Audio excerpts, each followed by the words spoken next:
Welcome to the Wired to Hunt podcast, your home for deer hunting news, stories, and strategies. And now, your host, Mark Kenyon. Welcome to the Wired to Hunt podcast. I'm your host, Mark Kenyon, and this is episode number 39. Today in the show, we're excited to be joined by our special guest, Eva Shockey, to discuss the rise of female participation in hunting and much, much more.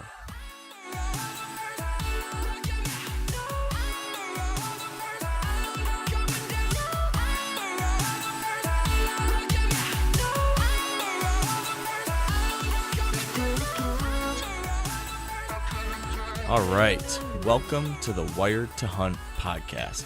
And as I mentioned, today in the show we've got a terrific guest, Eva Shockey, and we're discussing the rise of female participation in the hunting world. Now, for those of you who maybe aren't familiar with Eva, if you've listened to the Wired Hunt podcast for a while, you most likely caught our episode with her father, Jim Shockey. He's the very well-known host of several hunting shows, and one of those, Jim Shockey's Hunting Adventures, is co-hosted by Eva. Now, in addition to her work on TV, Eva has also evolved into a terrific spokeswoman for hunters, especially for the women in our ranks. And that is why we wanted to have Eva on the show today. Now, that said, though, before we dive into this great conversation, how are you doing, Dan? My co-host, are you alive over there? I'm alive. We survived the ATA show. We did, and that's saying something. I know. Friday night, I'm not going to go into any detail, but I'm just going to say that Saturday's drive home was not easy. About 40 minutes into the drive, I had to use one of the state of Indiana's really clean rest stops, and I took a 40-minute nap. You know, I don't blame you, and kudos to Indiana. They do have nice facilities. Yeah. But yeah, ATA is awesome. It's always great to see all the new products and hear about all the news and see everyone. But it always lends itself to a lot of late nights, kind of going out there and seeing everyone with everybody all together for a few days. It's just there ends up being a lot of fun being had. So we definitely had some fun, I'd say. Yeah. I know this is probably a different topic for a different time, but I got to sit down and have, while you were doing your interview for Outdoor Life, I actually had to, I felt like I was interviewing him. I got to sit down and talk with a guy that I think is just one of the greatest hunters of all time, if that's such a thing. So, and we'll talk more about that on a later date, but Let's not even say who that is. I know. We're going to keep it a secret. Let's keep that a secret. I know you're jealous, though. I'm very jealous. Like, when you came and told me that, jealousy was the only thing I felt. Jealousy and a little bit of rage and a lot of excitement. Yeah. Yeah, I think I really hope that that we're going to be able to get him onto the podcast here like we've talked, like we maybe will, because that'll be a really interesting conversation.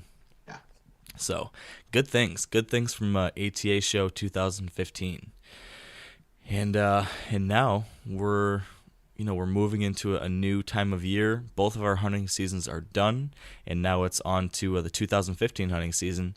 And as I mentioned in the introduction, I wanted to bring Eva onto the show today to talk about what's really become a really terrific trend in the hunting world, and that's been the increased participation from women. For several decades, every time we ever heard about hunter numbers, they were always going down. And now just over the past 5 or 6 years or so, we're finally seeing an uptick. And a lot of that is attributed to more and more women wanting to get involved. And I think that's an awesome thing. I'm really excited about it. And, it's been a long time coming. We really should have been talking about this a while ago. So I'm glad that we can finally really talk about this topic, celebrate this topic, and get one of the greatest spokespeople really for women hunters on the show here today. So Dan, what do you think? Are you excited for this talk? Yeah. Like everybody out there knows, I got a daughter. She's going to turn 2 next month.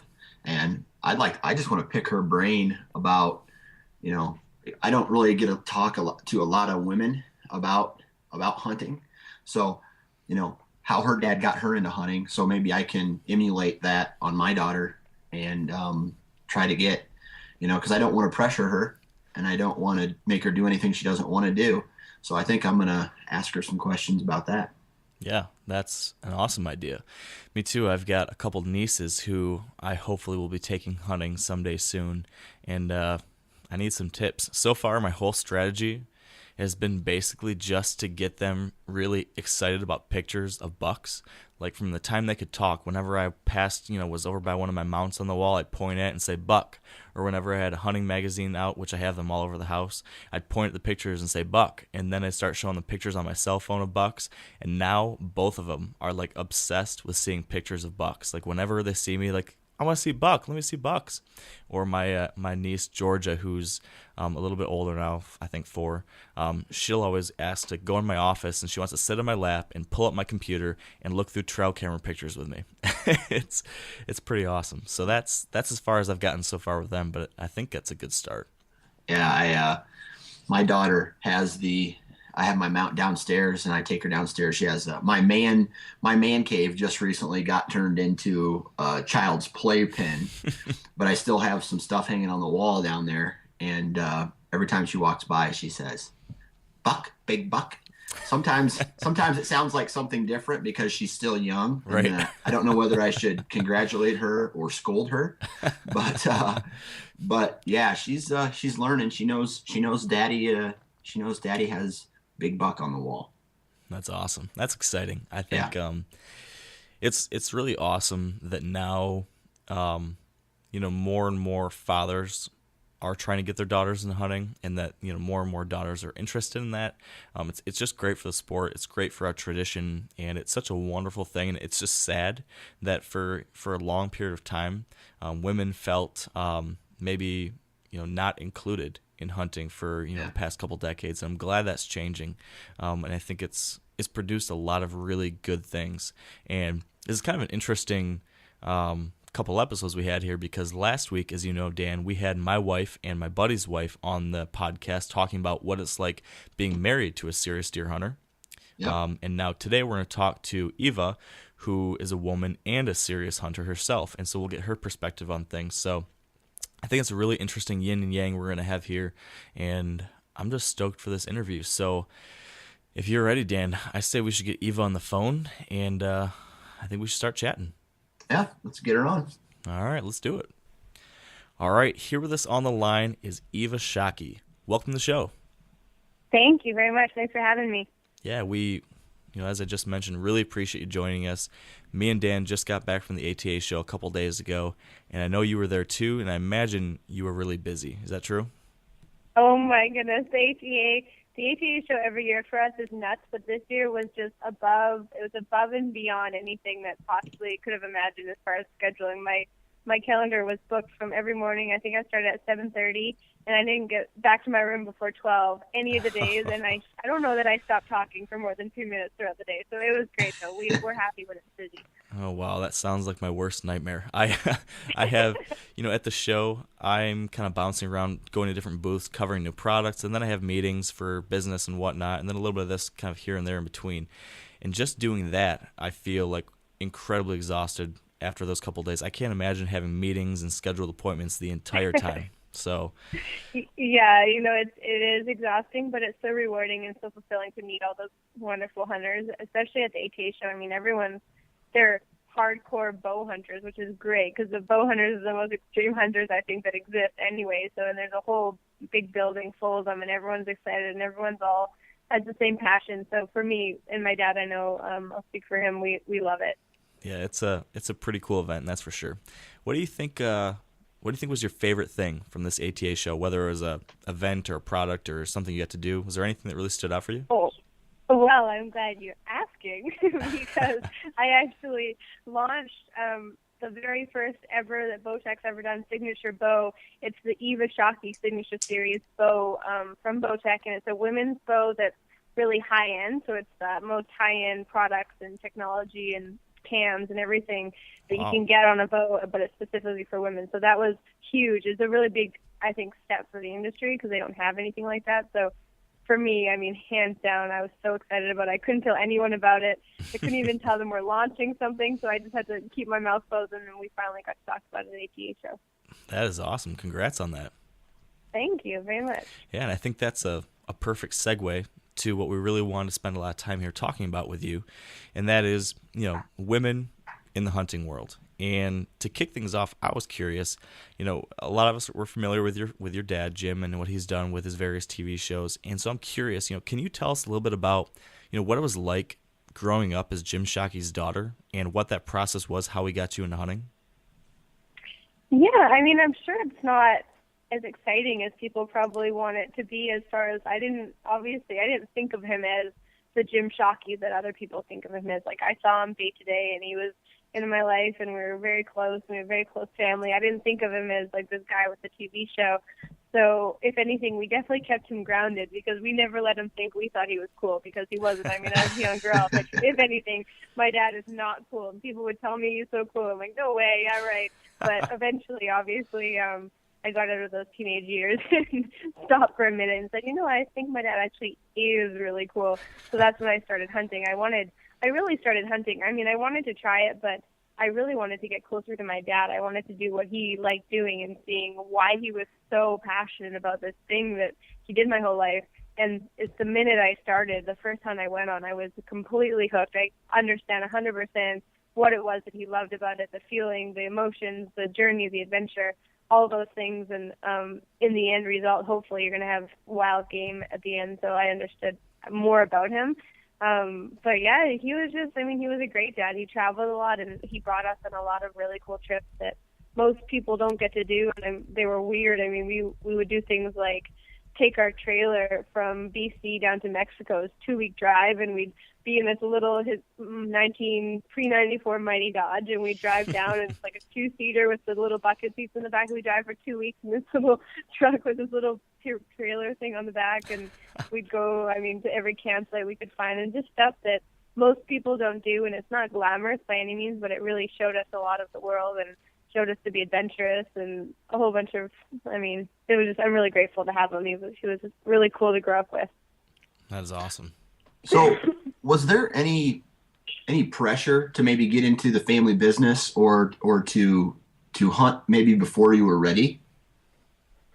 There really wasn't at all, because I guess, and that's honestly why I believe I did come back and I wanted to hunt, because I never got pushed into it. And if people ask me, lots of fathers will ask me, I want to get my daughter hunting, what's the best way? And my advice, it sounds sort of counterproductive, is don't push them. Invite them, teach them about it, show them how cool it is and how interesting. But like my dad did, and it was the best thing he could have done, he never pushed me. He never forced me to go on hunts with him. He never, this and that. He never made me do it until I was ready. And my mom didn't hunt. So when I grew up, and she was a dancer, so I was a dancer. I played every sport in the book. I did everything you could possibly do. I just wasn't ready to hunt, and for whatever reason, when I was 20, I turned around and said, Dad, I want to try hunting. And I just remember his face, because he'd been asking me and inviting me for years and years, and then finally he kind of gave it up, like, okay, she's not going to hunt. And I think that was the point when he gave up on me. I was like, you know what, I want to hunt. So I started at that point, and you're never too old to start, and I wish I would have started younger, but I'm really glad I started when I did, and I kept up with it. Yeah, and the rest is history, right? Yeah, exactly. So I'm curious then, do you remember your first hunt? And if you do, can you tell us about that? Yeah, of course. Oh my gosh, I'll never forget my first hunt. So I was 20, I came back from university. I'd been on hunts, obviously. I've traveled with my dad a lot and been on a lot of his hunts and been there when he shot things, and I had no problem with it. I was helping him skin when I was young. Like, it was totally normal. It just, I didn't want to shoot something myself until I was 20, and then I decided I did. But at that point, I wasn't quite sure if I would be okay with it. Like, if I was the one that killed something, would I be sad, or would I regret it? Mm-hmm. So I decided I wanted to start with something that I thought was kind of ugly, because then I was like, maybe I won't feel so bad. So I shot, my first hunt was a warthog in South Africa. My dad was already going there for a trip, and when I said I want to go hunting, it kind of fit in. I just kind of joined him on that trip. And my mom was there, and so I went after a warthog because they're so funny looking, and I almost felt like I didn't feel so guilty as if it was a deer or something. But in hindsight, I think I would have been fine anyways. But it was a good starting animal, and then from there, I used a muzzleloader, so it was pretty cool. And then from there, on the same trip, I think I got a blessed buck and a black wildebeest, and then that was the next trip. From then onwards, I was just in love with hunting.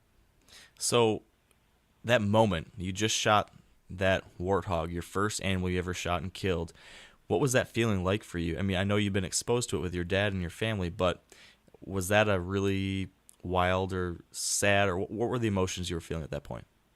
Yeah, there's no comparison between the difference in if I'm on a hunt with my dad and he's hunting versus if I'm on a hunt and I'm hunting. It's just such a different element and so many different feelings involved. And when he's hunting, I'm calm. I mean, I'm sort of a third party just observing, and it's different. But when I'm there and I'm the one responsible to pull this trigger and make a good shot and make sure it has a humane, death and everything, there's a lot more that goes into it, especially being a first hunt. And I just remember standing there. I was using my muzzleloader, and the emotion, we'd been kind of going after these group of warthogs for a while, and they kind of kept evading us and getting away. And then we finally got one, and we found it in the bushes. And I was so up and down. Like I explained it like it felt like a roller coaster. I'm excited, and then I'm sad, and then I'm excited, and then I'm worried, and then I'm nervous, and then I'm happy, and like it just up back and forth. And the moment I pulled the trigger, the smoke, obviously, from the muzzleloader went off. And I said, did I get him? And I was so worried that after all that practice at the gun range and shooting, I mean, I grew up shooting, but I just never shot at something. So I was so concerned that maybe I didn't make a good shot. But I did, and I made a great shot. I started crying because it wasn't because I was sad. It was just so overwhelming. All those emotions I just felt within the last 2 minutes of that situation. And it was kind of like the end, and it all worked out well. And my mom was there. She started crying. And my dad, I'm pretty sure he started crying. It was the poor guide was looking at us like, who are these people?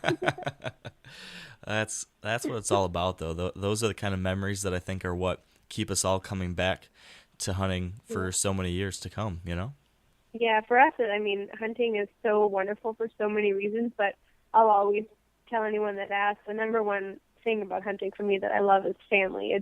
It's a family thing for us. I love hunting with my dad. Even if I go without my dad on a hunt, I mean, which is great and it's cool because it's more of a independent thing. But I still, if I get an animal, I'm just always so sad because my dad's not there to share it with me. Because that's something that's been really huge for us, is going on the hunts together. Yeah, I can imagine that has got to be pretty neat to be able to experience that with your dad so often in some of the incredible places you guys have been to, I bet. So sort of related to what we're just talking about here is the fact that not only did you want to get involved in hunting when you were 20, but more and more today, right, there's more women than ever that are getting to a point now where they develop an interest in hunting. And, as we mentioned, I talked about a little bit earlier today in the show that the past 5, 6, 7 years, a tremendous amount of the growth we've seen in hunter numbers is coming from females. So with that being the case, why do you think that is? It's been a long time coming. Obviously, the female demographic is something that hasn't expanded in years and years, and if it is, it's really slow. But I think people maybe could have guessed it was going to get bigger and more popular, but I don't think anyone foresaw it becoming what it is today. I mean, it's just exploding. The women demographic is just huge. We were actually talking to Johnny Morris, the man who owns Bass Pro Shop. Mm-hmm. So he's very experienced. He's been in the industry for a long time.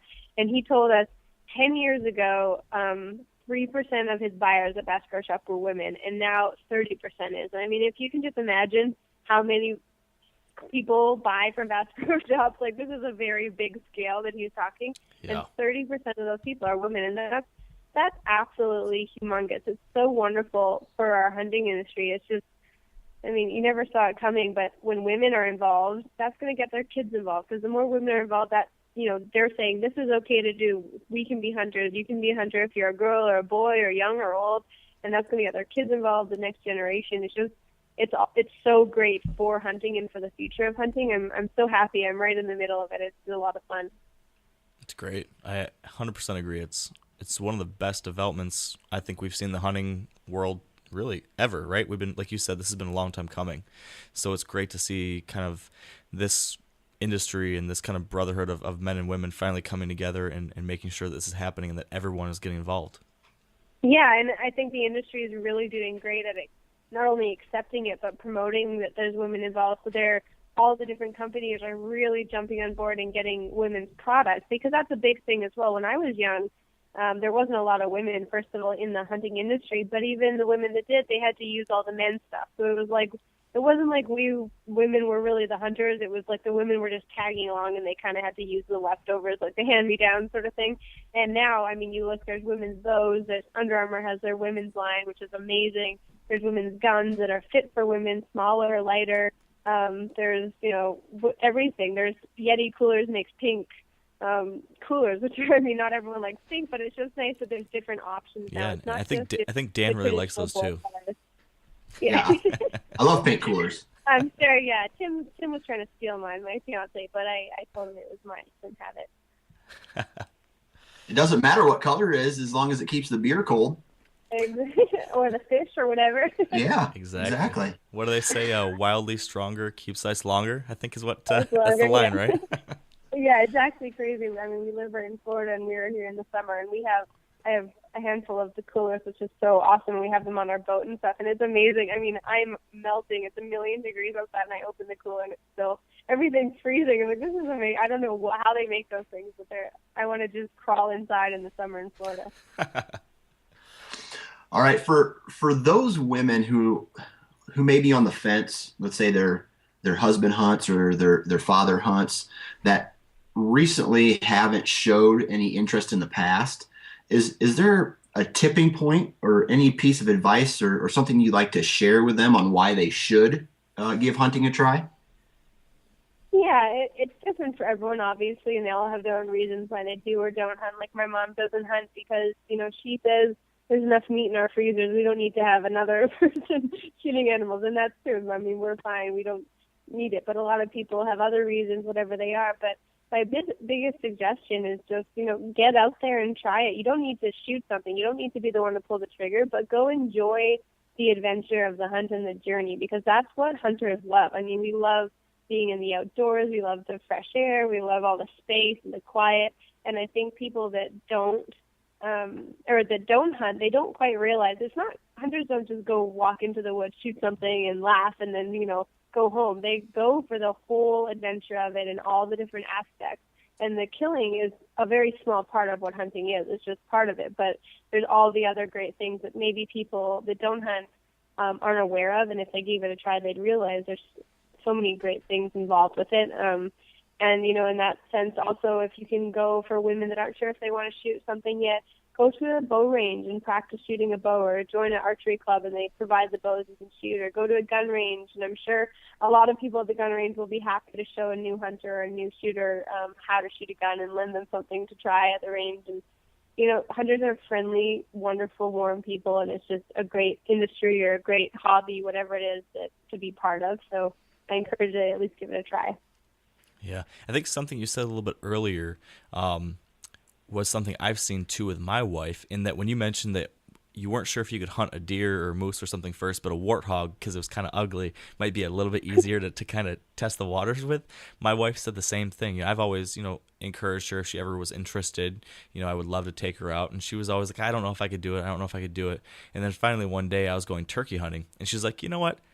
I could probably go turkey hunting. They've got a really ugly looking face. I could probably do that. Yeah, no offense to the turkeys, right? But they do. They're delicious, and they're exciting to hunt, but they got a weird thing going on with that snoot and the weird layers of skin. Yeah, totally. That's So funny. Yeah, I've heard that a lot. I've heard a lot of people start with turkeys. Well, I don't know if it's because they're smaller than other animals, or because, like you said, they have kind of a funny looking face, or whatever it is, or maybe because it's a shotgun, so it's easier to hit it versus one bullet. I'm not sure. But and the other thing is, if you're taking out for the reverse role, if you're someone that wants to take out a new hunter, I mean, don't push them, first of all, but don't make them take shots that are 300 yards. Like, I don't even take 300-yard shots. My dad barely takes 300-yard shots, because those are tough, and that if you do wound an animal, it's really hurtful. And I don't know, I'm sure most hunters will agree, anyone that's hunted enough, they've hit an animal bad at some point. And it's a really sad thing, and obviously you do your very best to recover it or to make another shot, but you don't want new hunters to start out with this feeling of, I hurt an animal, or I didn't make a good shot. You want them to have a positive experience. So if you can't get the animal close enough that the person feels comfortable and make sure they know what their comfort zone is for shooting, then just call a shot off. They don't have to shoot it, and at the end of the day, the success of a hunt is not whether there's an animal on the ground. It's the fact that you went out, you enjoyed it together, you got the fresh air, and all the other things that are so great about it. And I think a new hunter will be much more willing to go back and try it again if they have a good experience than if they are pushed too hard. Yeah, I think that's amazing advice. That's so important, it seems, to make sure those initial experiences are positive and, like you said, not being pushed. And like, don't give a little kid, don't give them a big gun, a big caliber. You know, they're going to hurt their shoulder and be scared of the recoil. Give them a 22 or something, and, you know, let them shoot with it a bunch so they know what it's going to feel like. You don't need to thump them and scare them. And if they don't want blood on them, like I know a lot of people smear blood on their face on their first animal. Like, I didn't want that. And my dad, the thing with my dad, he was very respectful that, you know, I am a lady, and to me, I didn't want blood smeared on me. And I know that's a tradition a lot of people think funny. And that's, if you think that's funny, that's great. And that's the tradition. But for me, I didn't. So I respected that he didn't force things like that on me. And I think that went a long way as far as how much I loved hunting. Yeah, that's great. Now, you know, I think you've kind of alluded to this a little bit, and you mentioned the fact that more and more now there's women in the hunting industry. And now you are one of those women. And inevitably, younger people or any age of woman is going to be looking up to you as a role model now that you are in this position. How do you feel about being a role model to you know, younger hunters and other women? And, you know, what do you think, what kind of responsibilities do you feel you have now because of that? Well, like you said, there's a lot of women in the industry now, and there's a lot of people sort of in the same position as me where they're on shows or they're, you know, social media presidents or whatever it is. And I think that's great because there's a handful of us now that I guess have a following or whatever you want to call it. And it's good because we all sort of represent different things. We all, like, I'm very much into the family and that kind of thing, and some other ones have different things that they are known for. And that means that all the little girls of the world that are interested in hunting, whether they have one personality or the other, they're going to have someone, whether it's me or Tiffany or, you know, Taylor, Drury, or whoever it is. They're going to have someone that they can look up to and say, oh, I like that person, or I like those two people and not that one. It doesn't matter.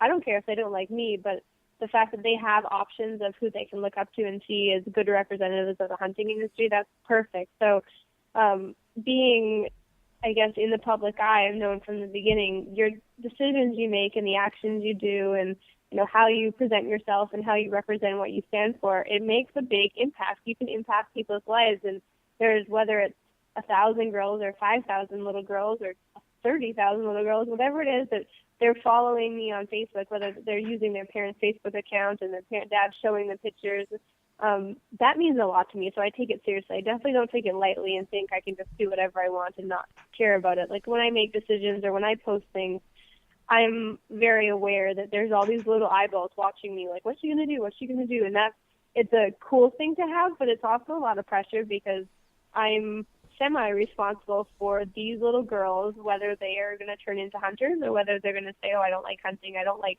what Eva's doing. I don't like what she stands for. And then they're going to go the other way and we're going to lose a big chunk of the next generation of hunters. So I'm definitely take it seriously and I'm proud of it, but I also, it's a constant thought in my head of what I'm doing and what I'm showing. And I mean, this is who I am. So I'm true to myself. And I really don't make any decisions differently than I would if there was no one looking at me. But it's just good to always be aware of the impact you can have on these kids. Yeah. And I think a lot of what you said there is why I really wanted to have you on the show, because, you know, from watching, you know, your increased position in the hunting world, I've seen you consistently be considerate of those things, and the fact that you are a role model and take pride in yourself and do things in a classy manner that I think all hunters can be proud of. So, you know, I appreciate that about what you've done, and I think there's a lot of people maybe in a similar position as you. If they were in a similar position, they might go about it a different way. Maybe they can make more money or get more fame for different things, but you've done some things that I think you should be really proud of, and I'm excited for, you know, hopefully to have a daughter someday who'll be able to look up to someone like you and really get into hunting because of great role models like you and others in the industry. Thank you. You know, that's actually, I think, like, I mean, I don't have kids. I'm just engaged right now, but I think of the same thing. I say if I have a daughter who's, you know, in the ages where she can have, you know, vulnerable to different things that she's seeing, if she's 8 or 9 or 10 or 15, would the decisions I'm making and how I'm presenting myself, would I want my daughter to be watching me and looking up to someone like me, or would I think that that's not appropriate? So I really try to stick with that and keep that in mind. So I appreciate that's a really nice compliment. Thank you. Yeah, of course. So a slight shift on topic then, before we make a major shift in topic. When it comes to being a female hunter, what do you think is one of the or several of the greatest challenges that might be unique to, where you're coming from, that might be different than me or Dan? Is there anything, or would you say it's all the same? No, there's definitely challenges. I mean, the obvious biggest challenge would be maybe that in the past women haven't been considered hunters or accepted as hunters, and now, or as much as the demographic's growing rapidly, you still face the same thing. People see you and then say they see me, then see my dad. Obviously, they're going to say, oh, he's the better hunter. And in our case, he definitely is, but there's lots of situations where there's a girl and a guy, and the girl's much better at hunting or better at shooting or better at whatever it is. And I think people are still getting used to that. And I haven't had a lot of negative about that. I really haven't, which I'm very happy for. I haven't had a lot of people give me negative comments about me being a female hunter. I just think at first they're almost a little bit shocked still. It's almost, they're just starting to come around and they're still like, oh my goodness, she's a girl and she hunts, like she's going to be whining and prissy and she's going to want to do her makeup in the middle of the mountain. And, that's not the case. Obviously, I love wearing makeup. I love getting dressed up. But when I'm hunting, and it's a different thing. You're not going to hear me whine or complain. You're going to hear me do what everyone else does. And I'm sure that's the same with a lot of girls. So that's one thing. Another just natural thing, obviously, we're not naturally as strong as men. That's just a common sense thing. We can't lift the same on average as I can't lift what my dad can lift, but the difference is we can do it, or we can help in other ways. We can, whether it's us lifting the same amount but in smaller amounts over and over, or maybe we have a different job that we're better at that my dad's not as good at. And there's places and positions for males and females, and I think you just have to be, you don't have to fight it. I don't fight that I can't lift what my dad can lift, but I am helpful, and I try to make camp easier in my own way. So that's one. And I think the last thing is we get colder easier than guys. At least I do, and every girl that I've ever talked to does. So my biggest thing is I just make sure I always have so many layers on. My dad will be wearing a long sleeve shirt, I'll be wearing, a down jacket and a vest, and my dad will be wearing a jacket, and I'll be wearing 4 jackets. So it's just natural, and it's just part of it. And it's, I don't know if it's smaller body size or what it is, but as long as you just take care of yourself and you're prepared, you fit in pretty well, and people are pretty happy to have you out there.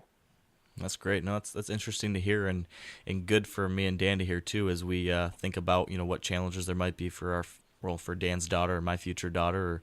Or, I'm trying to get my nieces into hunting as well. So this is great stuff. Great insight. Yeah.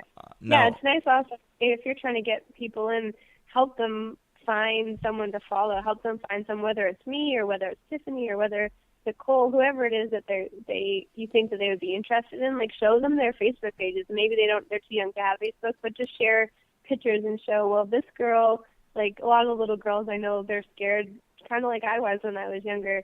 They don't want to be seen as the boys, but show them like, this Eva wears makeup and Eva wears dresses, and I was a professional dancer, like show them that and say, but she can also put on camo, and people think it's, they don't make fun of her for it. And that's a lot of little girls, I guess, change their opinions about what they think of as hunters. So social media is a great tool to have in that sense. Yeah, I agree. I think it's a great, like you said, it shows other, little girls that it's okay to do this kind of thing, and that's totally normal, and it's great, and it's something that, it's worth looking into, because I think a lot of, stereotypes and norms would say, oh, that's a boy thing. Luckily, that's changing now. But it's great to have someone to look up to like you for that. Exactly. Now I want to take a shift, and you had mentioned something just briefly there, a little bit about the negativity. And, over the past year or so, there have been a number of very kind of high-profile incidents of hunter harassment, especially with things being said online, pictures posted by Melissa Bachman or Kendall Jones, and recently you too, where female hunters have gotten a really high amount of flack from non-hunters and animal rights activists. So my question for you is, do you think that women are more likely to get this negative response than, male hunters? And if so, why is that? Why has there been so much negativity around these couple incidents? Yeah, I definitely think women have it a little harder as far as the social media response to being hunters.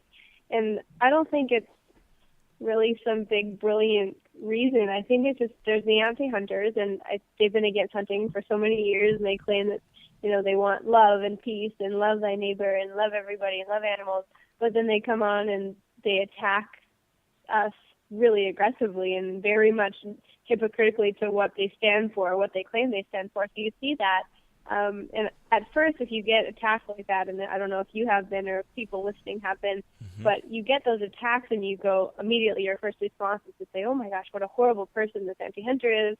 Like, how could they say that? And I always wonder, like, did they have a mother or a father or someone to show them that you can't say these things to people? And yeah, they're behind a computer screen, so it makes it a little easier. But still, I think you should take responsibility. But the difference is between what they say to me versus what they say to my dad or any other girl versus another man.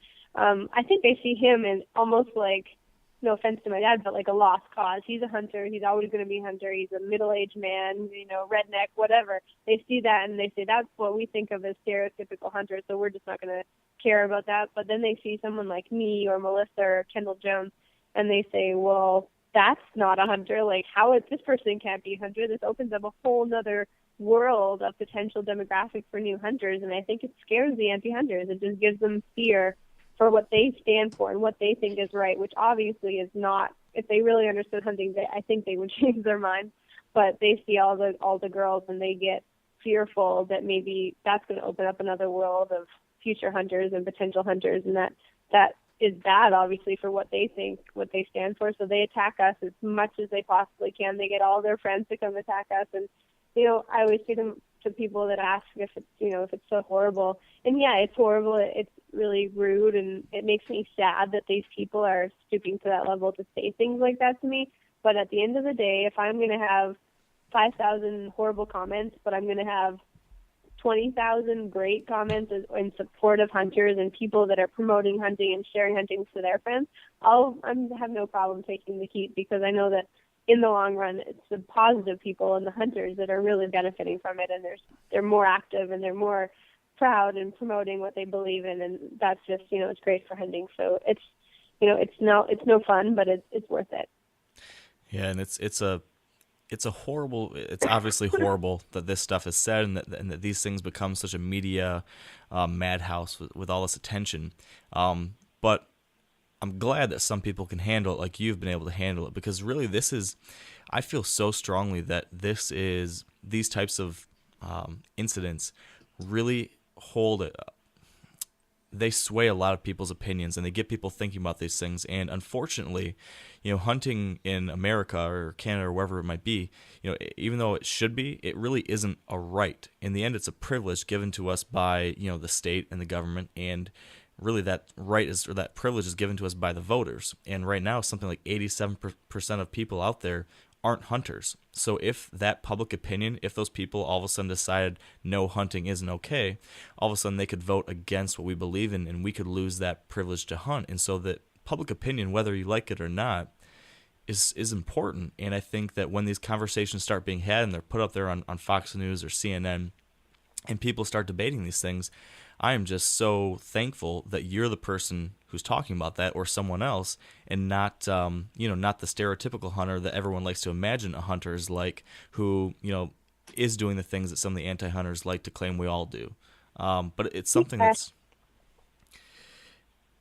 Yeah, I completely agree with you. Whether it's me, obviously I'm happy to do it, and I think that I stand up for what's right and represent it in a nice way. So that for me, that's great. But there's also a lot of other people that would also be great at it. And it's just a case of, you have to show them that what we're doing is right. At the end of the day, hunting is a good thing. So that's what I always say. Hunting is a good thing. So you just have to break it down. Why is it a good thing? Well, conservation, well, fresh air, organic meat. The other thing is sometimes I ask people on Facebook, I'm getting attacked from all sides by these people that hate what I do, and I post something I go into their Facebook page and just see, like, who is this person saying these things? And I go look at it for, it takes me 2 minutes, and I see they're eating a steak at dinner, they're having a hamburger, they're driving in a car with leather seats, they're wearing leather shoes. And I'm just looking at them like, are you kidding me with this, how hypocritical you're being? We as hunters, we provide ourselves with all of those things. If you have those things, then you're not really an anti-hunter. You're just totally misinformed and naive about what it is you believe in, because you can't have leather things and not like hunting. It just doesn't make sense to me. So that, I mean, it gets me kind of riled up, as you can see. Oh, yeah. It just makes me upset because, hunting is such a great thing in the world, and the more we can talk about it on mainstream and represent it in a great way and really show people, I'm not just going to fight with the anti-hunters. That's not what I'm here to do. I'm not here to swear at them and stoop down to their level. I'm here to talk about hunting and how great it is and promote it by showing them the beneficial things we as hunters do. And without us, the wildlife management programs and all of that, animal populations, it'd be a lot worse off than it is right now.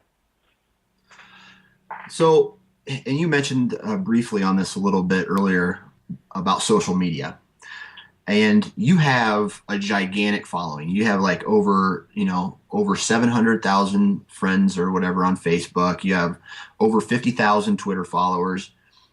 What message would you like to tell your followers? Is there a particular message that you'd like to share about hunting in general? I mean, there's definitely a few overriding themes of what I stand for and who I am.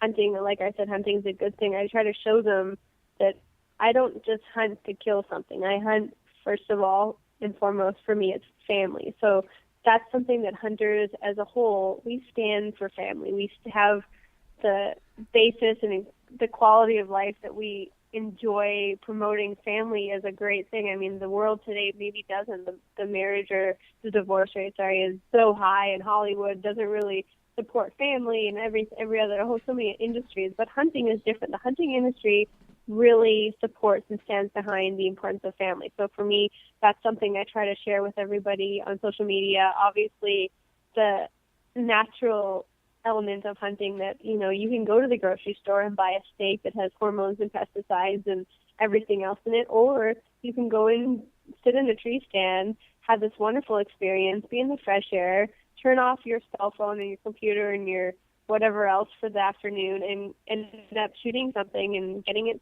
skinning it yourself or getting it butchered and putting it in your freezer, and there's no hormones, no pesticides. It has had a wonderful life up until that exact point, as opposed to being in cages. So hunting, for that element, you're provided with this meat that's so much healthier than getting it at the grocery store, and the animals had a good life. So if you have sort of the feeling that hunting has so many positive elements, I think that's one that I try to share with people.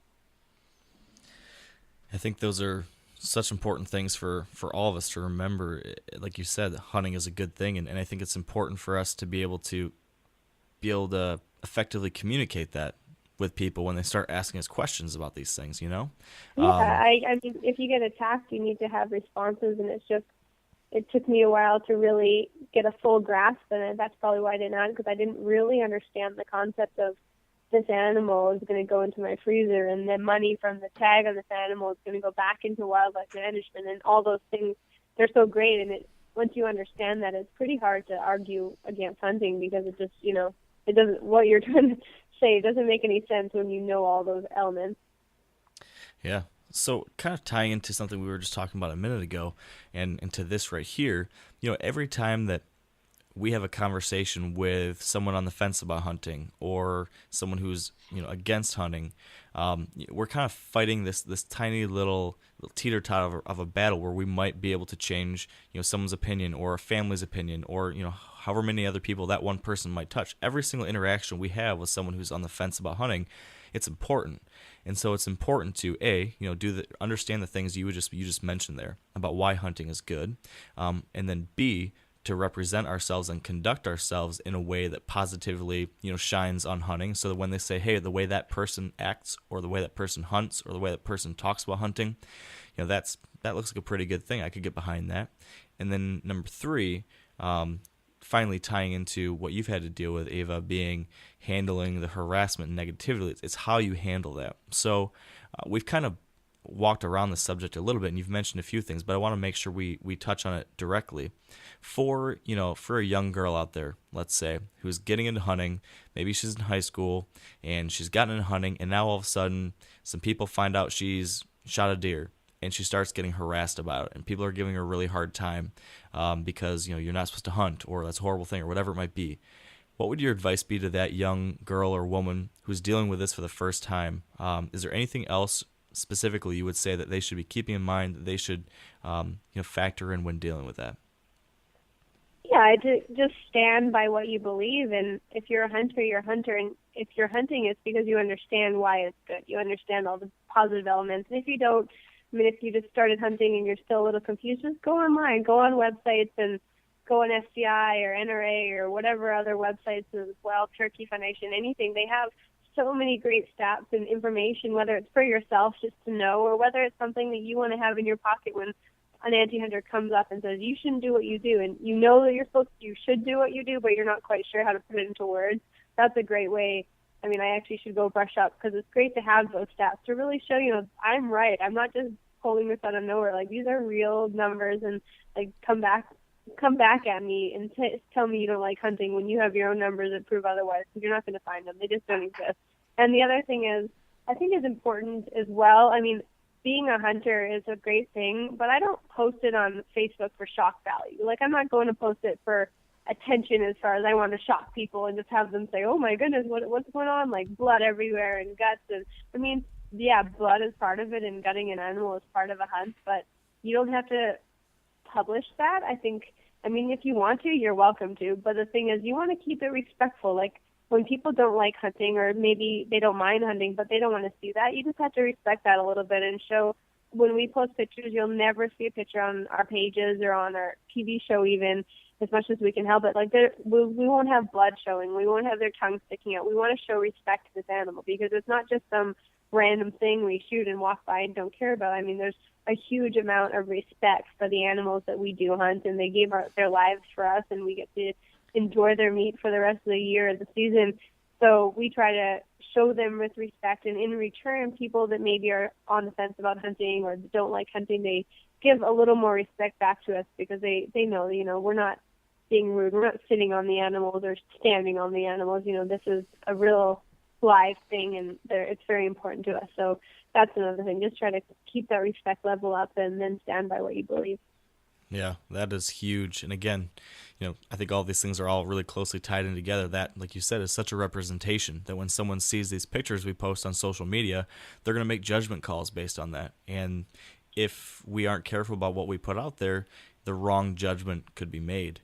Yeah, exactly. We actually, I was doing an interview a few months ago, and the person asked me, I'm trying to think how it went. He said that a woman from his town wrote in and said that their gun course, their field instructor or whatever for your gun course, gun safety certificate or hunting safety certificate, he told the instructor, so this guy's a hunter, he told all his students that they absolutely should not post anything about hunting on Facebook or social media. They should not have any dead animals.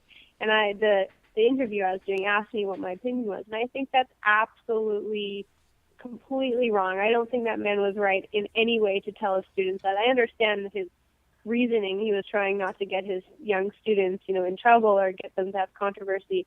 But if you're a hunter, you understand, like we've talked about in this interview, you understand why hunting is so great and so positive, and you're not doing anything wrong. You're proud to do what you do. So there's no reason to hide it, but at the same time, in a small way, I agree with this man as far as, like I said, be respectful, and it's not for shock value. It's because this is a great thing you're doing, and it's even better if you can show your family eating the meat from the deer, or say that what you're going to use the meat for, or who you're giving it to, or anything like that. It's just those small things.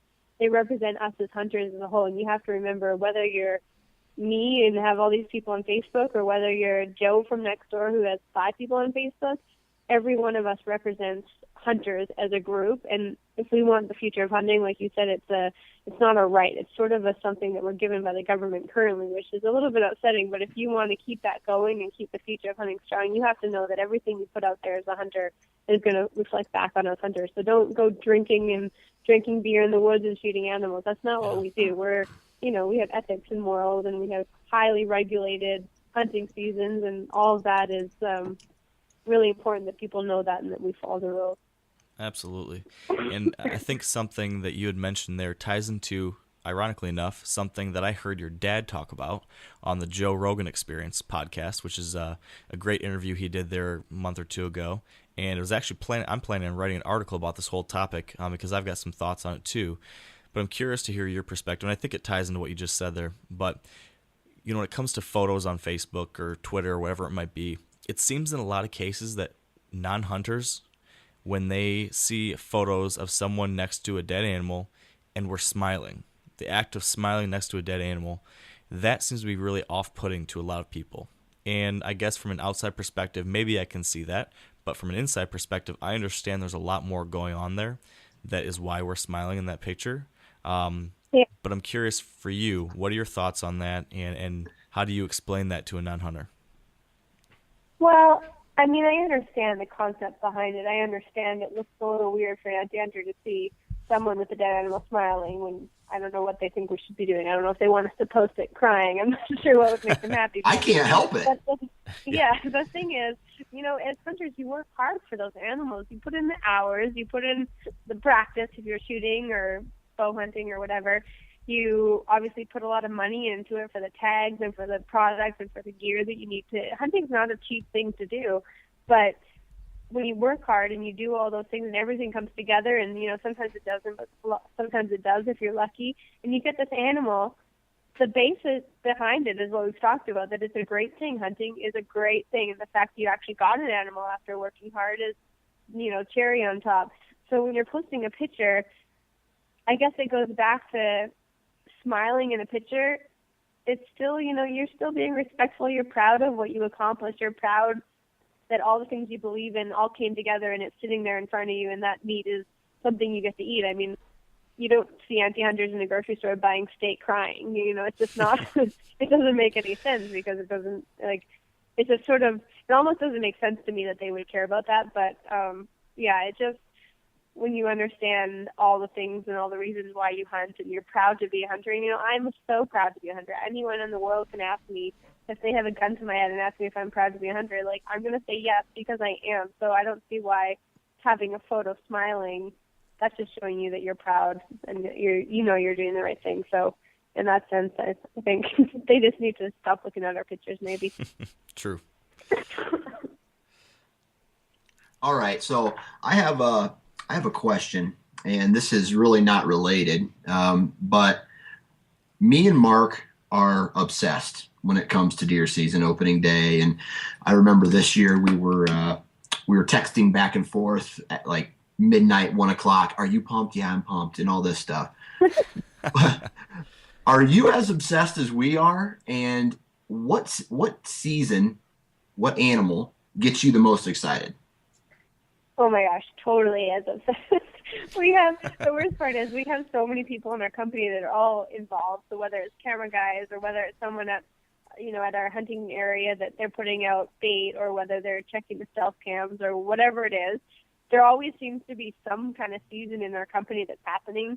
And there's always something to be excited about. So I think we're even more obsessed maybe because we always have, the average person probably has deer and turkey season. We have deer season to get excited, and then we have moose season and caribou, and then we have turkey and bear, and Africa. My dad will go to Africa, and I'll be excited about every time he texts me a picture. So I definitely am as excited. As far as my favorite hunt, I always say the Yukon is my favorite because I love the area and the pristine purity, and you're in the middle of nowhere, no one can get to. You're 2.5-hour flight from the closest road. You're just in the middle of absolute heaven on earth. But as far as getting excited about something, I'm going to say it's whitetail season because that's the kind of thing. Moose, you kind of go up, they drop you off in a full plane, and you're on your own, and you just have to figure it out and find what you're looking for. But like every whitetail hunter knows, there's a lot that goes into it as far as cameras. Like we put our stealth cameras out months in advance to set up our stands and everything else that's involved with deer hunting. And every day someone will pick up the cameras, whether it's me if I'm there or someone, our neighbors will go pick them up and send us the photos. You have to look at all the camera photos and see what's coming in and see how big it is and age them and see if you've seen them in years past. And so for me, whitetail hunting, and I'm sure my dad would probably agree, as far as getting excited about a season, that would probably top it off, because you really have a lot of lead up to the season before. Yeah, I think we actually interviewed your dad a couple months ago on the podcast, and I think we asked a similar question, and he said, I believe something pretty close. I think he said moose is his favorite animal to hunt, but white-tailed deer was the animal. If he could only hunt one thing for the rest of his life, that would be the animal, because of everything that goes into it. And, exactly. It's cool because it's whitetail. We'd probably be the same in that sense. If we could hunt one animal for the rest of our life and not hunt anything else, I would definitely hunt whitetail as well, because every whitetail hunt, from year to year or province to province or state to state, I mean, they're so different, and I love it because their antlers kind of tell a story, and I love that you can see them from year to year and see them grow. And if they get hurt, you see, a drop tine start developing, and you see this and that, and then they start getting smaller when they're that old. And it tells a story just by their antlers, let alone the beautiful animals that are actually carrying the antlers. And I mean, on top of all that, my favorite meat to eat is venison. So at the end of the season, I'm really happy if we have a deer on the ground. Whatever the antlers or non-antlers look like, it's a great thing to have in your freezer for the rest of the year. Yeah, so true. Me and Dan could go for hours talking about why we love whitetails so much, so we better stop now. So my final question for you.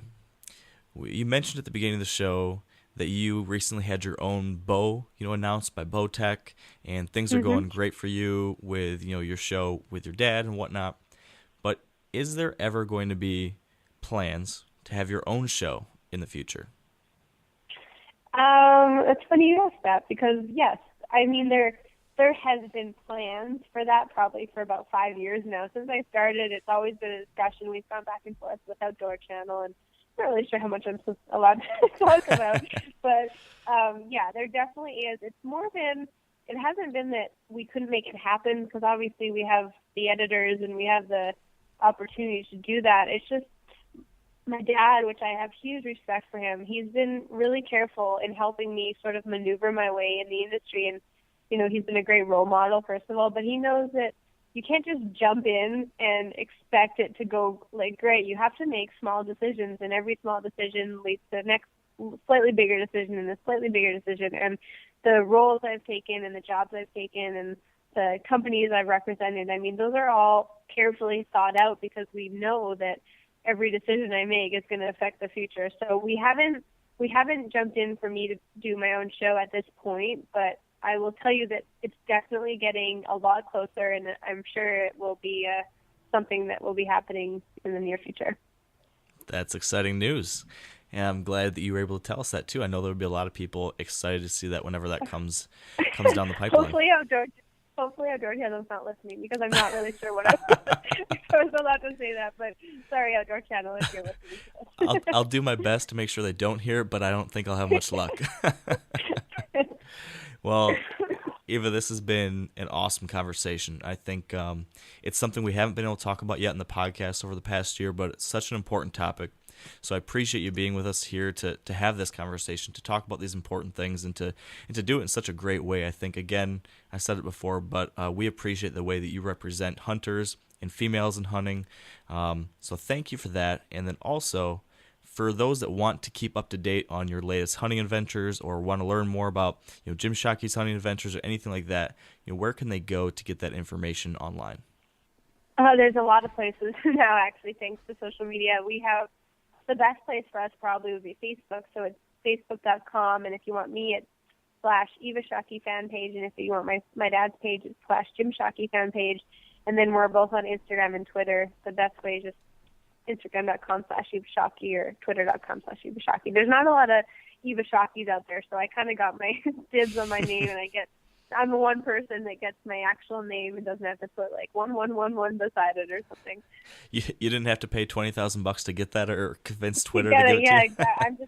They're just waiting for another Eva Shockey that has a bigger job than I do, and they're going to kick me out of my own Facebook pages.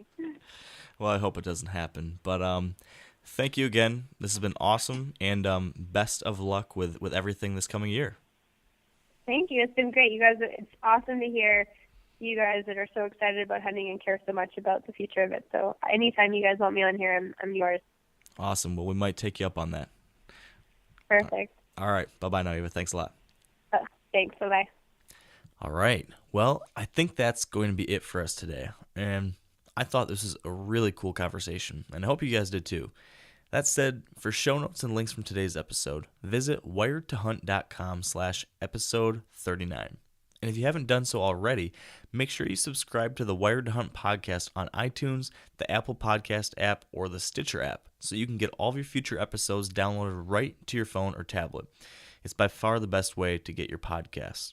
And as we always ask, if you enjoyed the show today, we would really appreciate it if you could leave a rating or review on iTunes.